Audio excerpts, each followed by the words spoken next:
PSM Makassar hampir merampungkan kuota pemain asing jelang bergulirnya Liga 1 2024-2025. Kamis kemarin, PSM Makassar kedatangan dua pemain asing, Latir Fall dan Victor Luis. Keduanya langsung ikut bergabung mengikuti latihan bersama pemain PSM Makassar lainnya di Stadion Kalegoa, Kabupaten Goa, Kamis, 4/7 sore. Victor Luis memakai baju putih. Sebelum masuk ke lapangan ia menyapa anak-anak yang berada di luar. Tak lama Adilson Silva masuk disusul Latir Fall.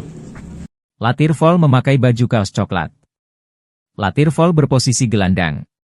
Pemain Senegal ini akan mengisi kreator lapangan tengah PSM Makassar sepeninggal Kenzo Nambu. Latir Fall miliki kelebihan dalam umpan true pass dan finishingnya bagus. Statistik terakhirnya 3 gol dan 2 assist dari 29 laga. Lalu Victor Luis merupakan ex-penggawa timnas Brazil U20. Ia berposisi sebagai bek kiri. Pemain berusia 26 tahun ini punya kecepatan dan sering membantu serangan. Gaya bermainnya ini tentu sangat cocok dengan permainan PSM Makassar di bawah asuhan Bernardo Tavares yang mengandalkan serangan balik cepat. Apalagi, Victor Luis punya crossing bagus pula. Makanya, ia mencatatkan 1 gol dan 3 assist di klub terakhirnya. Sebelumnya, media officer PSM Makassar, Sulaiman Abdul Karim menyampaikan, dalam waktu dekat dua pemain asing akan bergabung. Kehadiran keduanya membuat komposisi pemain asing PSM Makassar hampir komplit. Total sekarang ini tim berjuluk pasukan Ramang telah diperkuat 6 pemain asing.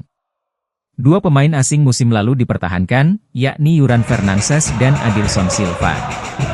Dua legiun asing lainnya, winger asal Jepang, Daisuke Sakai dan bek tengah asal Brazil, Alessio Neto. Sisa dua pemain asing lagi untuk melengkapi 8 kuota ditentukan oleh PT Liga Indonesia Baru, LIB.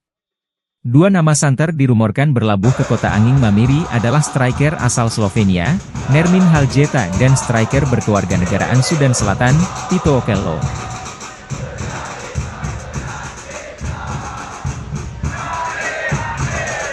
Download Tribun X sekarang, menghadirkan lokal menjadi Indonesia.